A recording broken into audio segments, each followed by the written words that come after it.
Hello everyone. Today we are here again with another session at Rehabilitation Sciences Group, and we have with us Dr. Anand Misra sir, and I would invite Dr. Sagun Agarwal to formally introduce Anand sir, so we can go ahead with his session. Dr. Sagun, please. Everybody, we welcome you, Dr. Anand Misra sir, on Rehabilitation Science Group.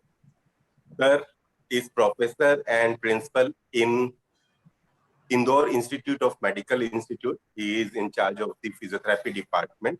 Sir is director of the Move On Physiotherapy and Sports Injury and Rehabilitation Center. Sir has did his PhD from Devi Ahilya Vishwavidyalaya, Indore. Sir is having the 17 years of teaching experience, and from the starting, sir is in the Indore Institute of Medical Sciences, and sir has got the numerous publications. Along with this, there has been awarded a lot of awards from the national and international societies. I would name up the few. That is the fellowship from your Indian Association of Physiotherapists. We welcome you, Dr. Anand sir, in our channel. Thank you for giving us time. Thank you, Dr. Good evening, friends.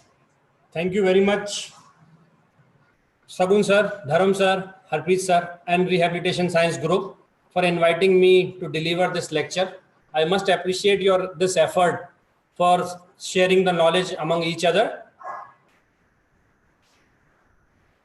Now let me start with my topic. My topic is the core stability.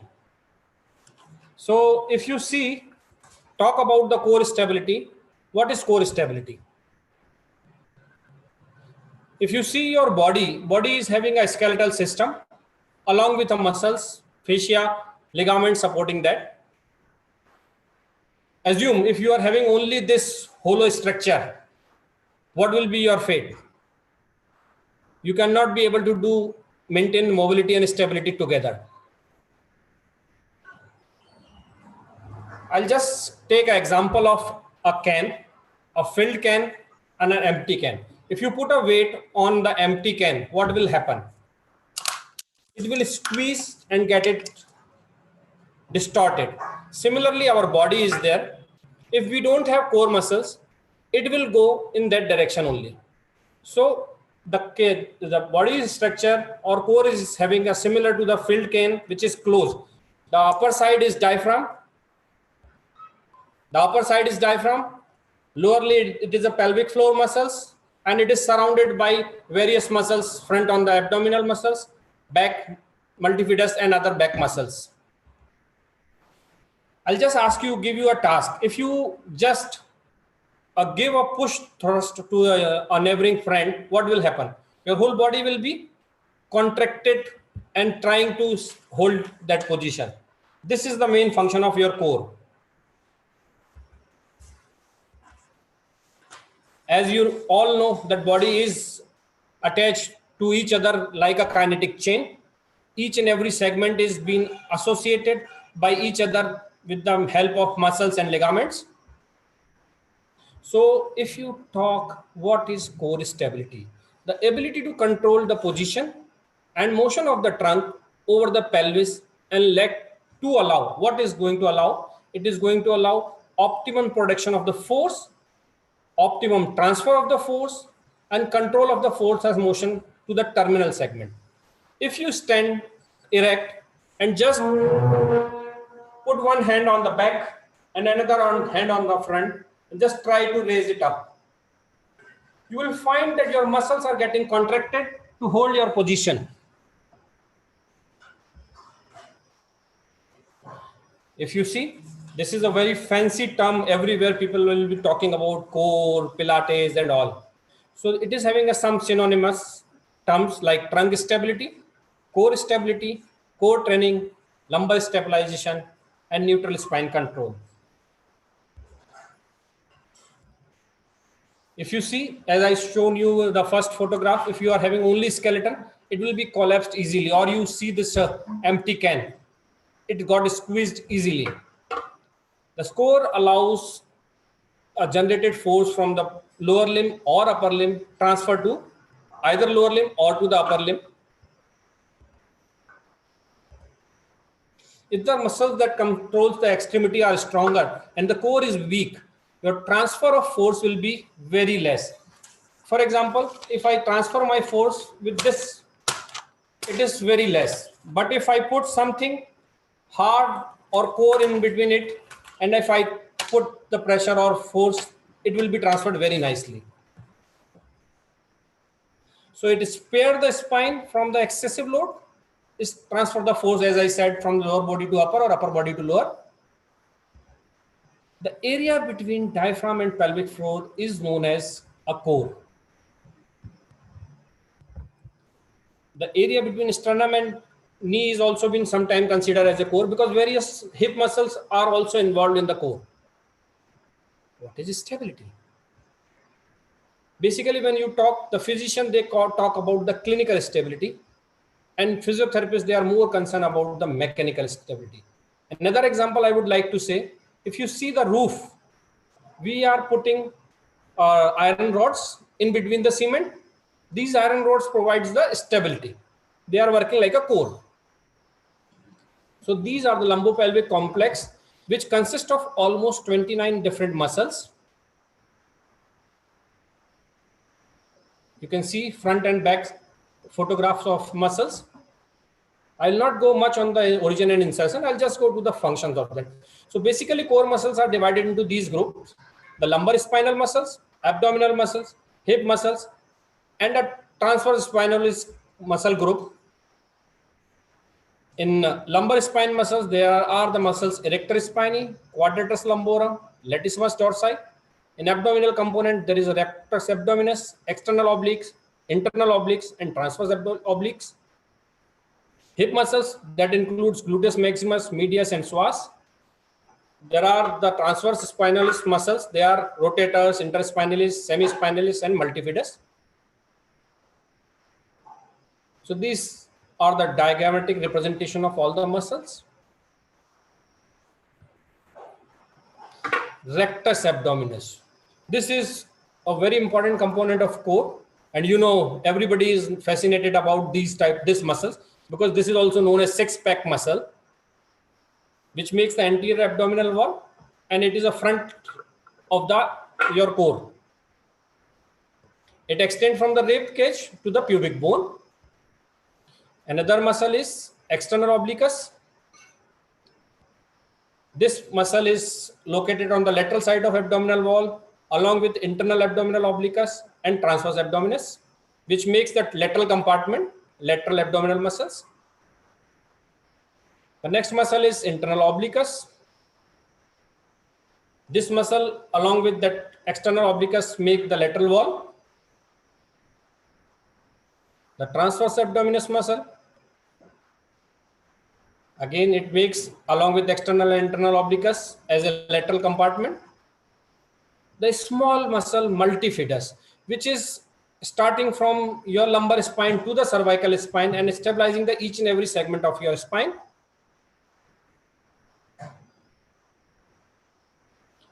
Next muscle is erector spinae. I'm just giving you the brief idea about the muscle, where it is situated and how it is functioning. This muscle group located into the intermediate layer of the intrinsic back muscle. It expands from bottom to top and support small joints. This erector spinalis is made of three components. This medially is spinalis, centrally is longissimus, and laterally is iliocostalis. There are the few hip muscles which are also being considered as a part of core muscle. That is, number one is psoas, gluteus medius, and maximus.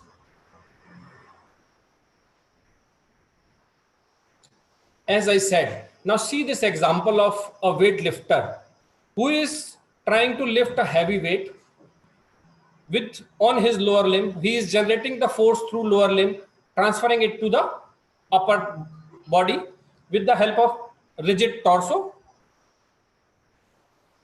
If you see a boxer, he again is generating the force from the lower limb, and direction of force transferred through a rotator of your spine, core muscle, and transferred to the upper body and giving up strongest punch. If you see about the cyclist, he also generates the force through the lower limb, maintaining his posture with the strong core and controlling the body. If you see various games, various sports, everything is requiring the strong core to transfer the force. Like for example, a cyclist, they are generating the force. The golfer, who generates the force through the lower limb, taking a back and giving a hit, strong hit to the ball. The hockey player, if they are not having a strong core, they will be collapsed.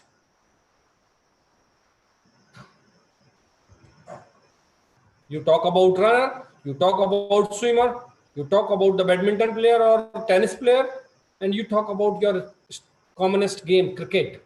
All are requiring the strong core to transfer the force generated from the either from lower body or from the upper body to the.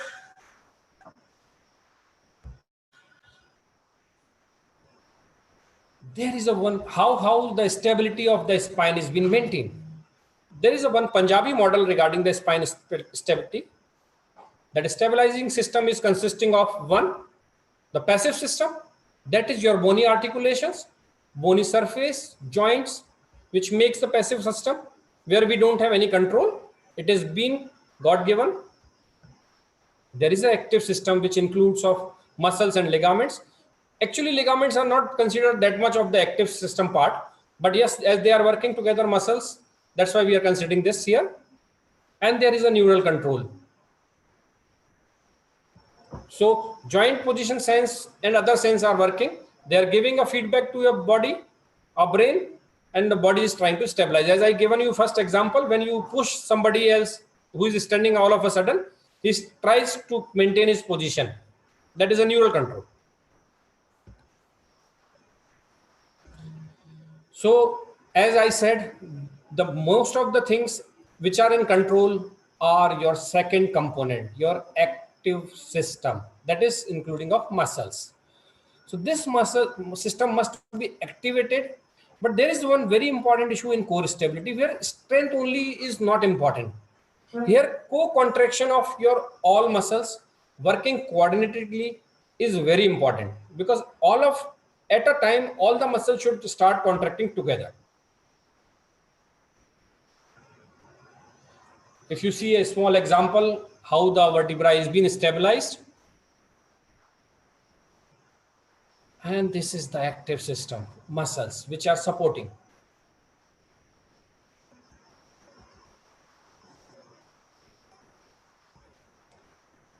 So as I said, it is not only the local muscles, there are single joint muscle, multi-joint muscle, all together are working together to provide you the stability. As I said, the global muscle, these are the muscles which are joining the multi-joints or multi-joint muscles, and the local muscles which give the stability to the local segment. If you see the core stability, as I said in beginning itself, your diaphragm, your pelvic floor muscles, your abdominal muscles, and your back muscles all together are putting the core strongest. If you talk about the local and global system contribution,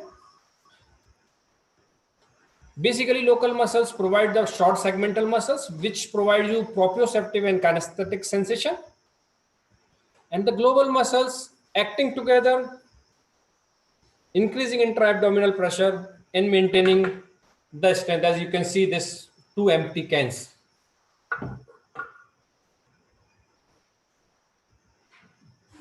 So what all are the components of core stability? The component of core stabilities are strength, coordination, endurance, and balance. As I said, whenever you are talking about core stability or a training on core stability, you have to give importance to all these four components equally. There should be an adequate strength in all the muscles. There should be a proper coordination among all these muscles. They should be having an endurance. As you say that when you are maintaining your any posture or providing some movement on that posture, muscles has to work for a longer duration. So it requires endurance. and there should be a balance between all these muscles. What will happen if there is a poor endurance? The poor endurance will lead to, and motor control error, that will lead to back injury. If you talk about the normal individual, that may lead to back pain. And if you talk about the athletes, it will lead to a poor performance. So what a program of core strengthening should have? It should improve the dynamic postural control. What is dynamic postural control? Static postural control is a control when your body is maintaining the posture when you are static, either in standing or in lying down or in a sitting position, when a static position. But the dynamic posture requires when you are performing certain activities on that.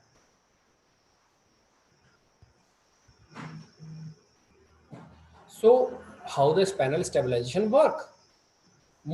It must effectively utilize strength, power, neuromuscular control, and endurance of a prime mover. If a core is weak, it will lead to decreased force protection and efficiency. There will be poor protective mechanism for the spine that will lead to the muscular imbalances and neuromuscular control disturbances. Now, when we talk about the core stabilization, your assessment of core muscle is very important. How to assess and what to assess in the core muscles. So usually we don't go like a MMT where we individually test for one muscle's strength or power or endurance. Here we are talking about the combined effect of the core muscle.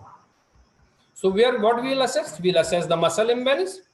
We will assess the orthokinematic deficit. We will see in the core all the 4 properties of muscles like strength, endurance, neuromuscular control, and power, and also the lower extremity kinematic chain functions. The common tests are, the number 1 is prone stability test.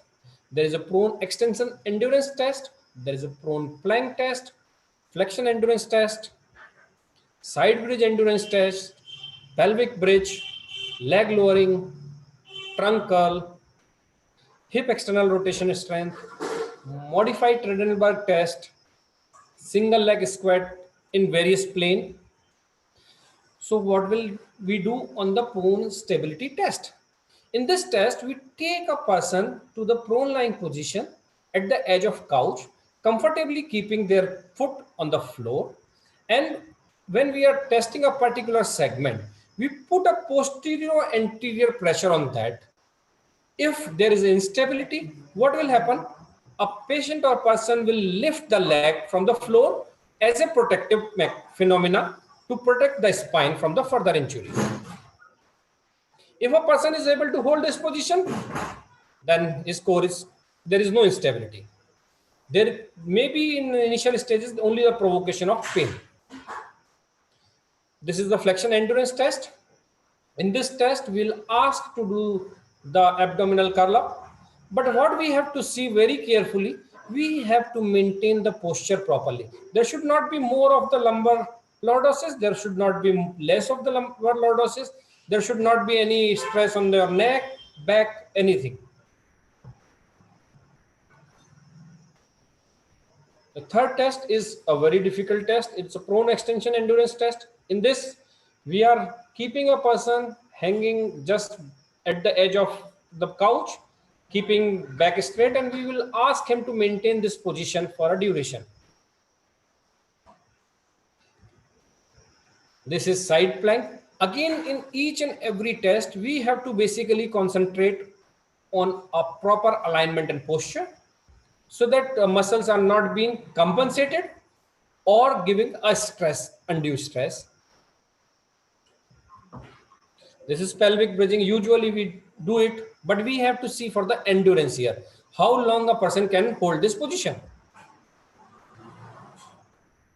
This is the test which we are actually using at the players also. When we are testing the cricket players for fitness, this test plays an important role to check their overall fitness. In this test, we will ask to hold this position for a duration time. There are the scaling system, how long he can hold it. So if he can hold it for more than 6 minutes, it is excellent. If he is holding between 4 to 6 minutes, it is very good. If he is holding 2 to 4 minutes, it is above average. If he is holding it for 1 to 2 minutes, average, and below that, like the grades are there. And if he is not able to hold it for 15 seconds, it is very poor. Then straight leg lowering. We will ask a person to be in the 90-90 position, keeping the both legs facing towards the roof, and slowly lower it. And we have to check there is no increase in the lumbar lordosis. This we can do manually, and as well as we can put a pressure cuff, a normal blood pressure cuff. We can inflate it and we can keep it there to check whether the lordosis is getting increased or not. This is trunk curl test. Here the changes, we have to keep the foot on the hand of the therapist so that there is not that much stable base, and he'll be able to do it, then it's fine.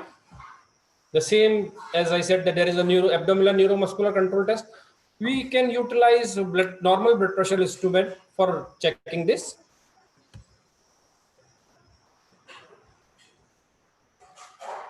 This is another test, holding it this position for the duration. There are some other tests like isokinetic test, balance test, jump test, and sport specific functional test. But these tests are very much just specific to the muscles. It is not related with the functional activity. To compensate this gap between the normal patient and an athlete patient, there are the functional movement screening, which is being developed by Cook et al. So what we do this evaluation in the functional movement. I'll just come directly to the few tests. These are the tests. The deep squat, where again, in each and every test which we are doing for the core muscle stability assessment, we have to focus on the posture. We have to focus on the strength, endurance, and coordination. This is a hurdle step test. What we'll ask to keep a bar. This bar will help you to identify whether the posture has been deviated from the normal or not. And these are the activities which are much similar to the activity required for the particular events. Inline lunges, you have to keep the both legs in straight line, just behind each other. So there will be a narrow base of support. This is for shoulder mobility. This we usually do in our normal testing, active leg raise. This is the trunk stability push-ups. We have to see for the rotatory component also, not only flexion and extension. We have to see for the rotatory component. For this, we will be doing the alternate leg and hand raise. For example, if you are taking the left hand up, then you have to take the right leg, and vice versa. How to interpret the result? The result is between the 0 to 3 grade. 0 point, when pain occurs while performing the exercise. 1 point, the subject is not able to complete the movement or assume the required position. 2 points, the subject is able to complete the movement but must somehow compensate it, not with the normal posture. 3 points, the subject is able to perform the movement without the compensation. So as I said, there is the general and specific exercise protocols. You have to test this according to the game if you are having an athlete to be tested.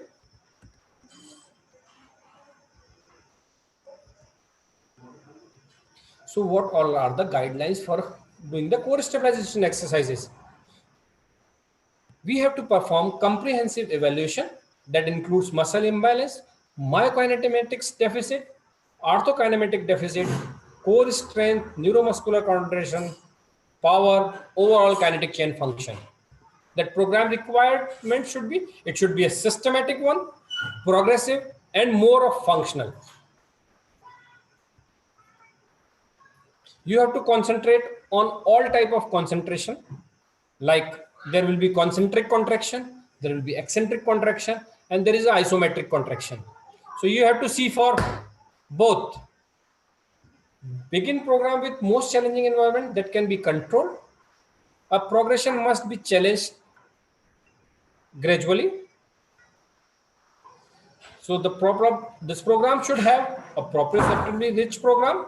It should be safe, and it should be giving a challenge in increased mode, gradually increasing, stress at multiple planes, incorporate multi-sensory environment, activity specific, it should be activity specific, and progressive functional continuum like slow to fast, simple to complex, known to unknown, low force to high force, eye open to eye close, and static to dynamic.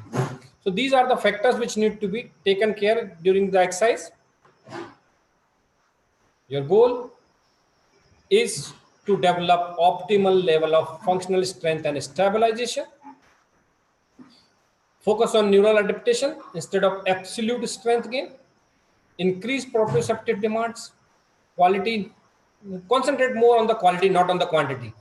I am able to do it for 10 times. No, I am able to do it for 2 times, but properly and 100% correct. So these, I'll just come up with the few exercises which we can use for the core stability training.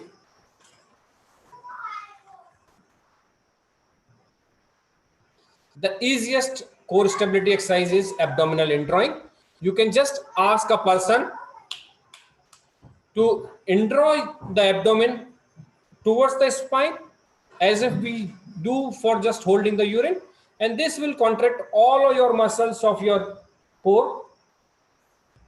So this can start with the exercises. In the supine lying position, whatever test we have done, all can be performed as an exercise, but there should be a gradual progression. So I'm just showing you the exercises which should be done primarily and then forwarded towards the more complexity. So this is the supine bent knees raises. Here we will be keeping a person to lie comfortably in crook lying position, and just alternatively he will be raising his hand and leg. When left leg is there, the right hand will be there, and when right leg is there, there will be left hand to be raised. What were the common errors during this? There will be common errors. If there is instability, person will try to compensate with the pelvic movement. So we have to stabilize the pelvis also. There will be abdominal protrusion or inability to maintain the normal lumbar curve. Again, here we have to concentrate more on quality than the quantity. The second exercise is the bridging, where your back muscles along with the hip muscles are performing. And here we will be looking how long a person can hold this position. So that will be giving a good endurance test. Again, you have to see that it should be in a proper alignment. All the lumbar, cervical or thoracic curves should be maintained in the neutral position. Should not be giving any protrusion of abdomen. There should not be the pelvic tilt. Then another exercise is quadruped with the alternate arm and leg raise. We are keeping this bar just to maintain the stability so that the person is performing in the synchronized way.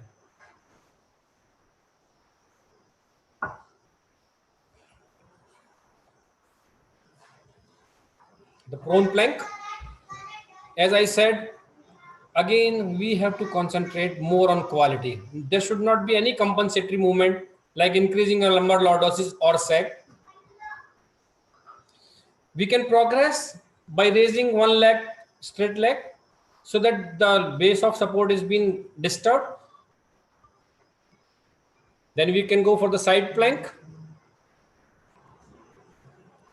This exercise is ideal to train the quadratus lumborum.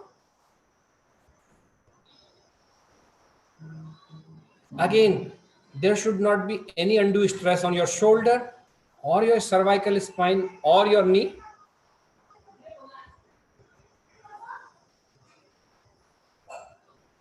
Then these exercises can be challenged or improved to the further stage by keeping the unstable base. As we use the Swiss ball, So there is alternate seated marching. The base of support is not fixed. So your body has to try to maintain the balance, and all the muscles are working in co-contraction. This exercise is more difficult because the athlete position is against the gravity in a seated position on the unstable surface. A progression can be done with the alternate leg and hand raise.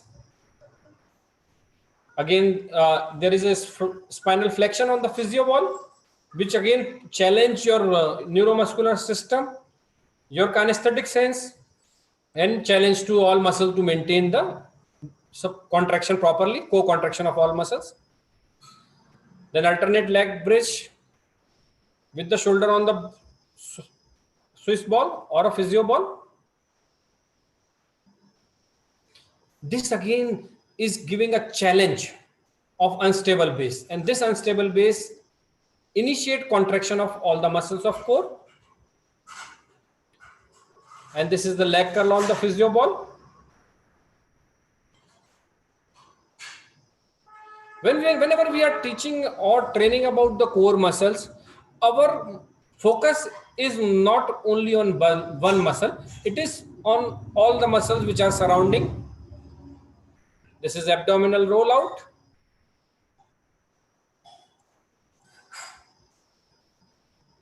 Then we can have a standing on the rocker board, forward or backward rocking. This again provides the unstable base of support. When there is an unstable base of support, your all anti-gravity muscles need to be contracting together to maintain the position. So as I said, there are the components which level 1 include only stabilization. When we are talking only of the muscles to work for the strength and endurance, these are the few exercises which can be performed.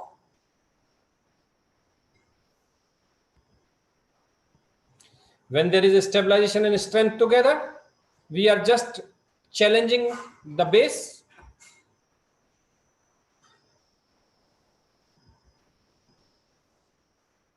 This is again level 2 only. And in level 3, we are incorporating all the component which is having rotatory, flexion, extension, and rotation.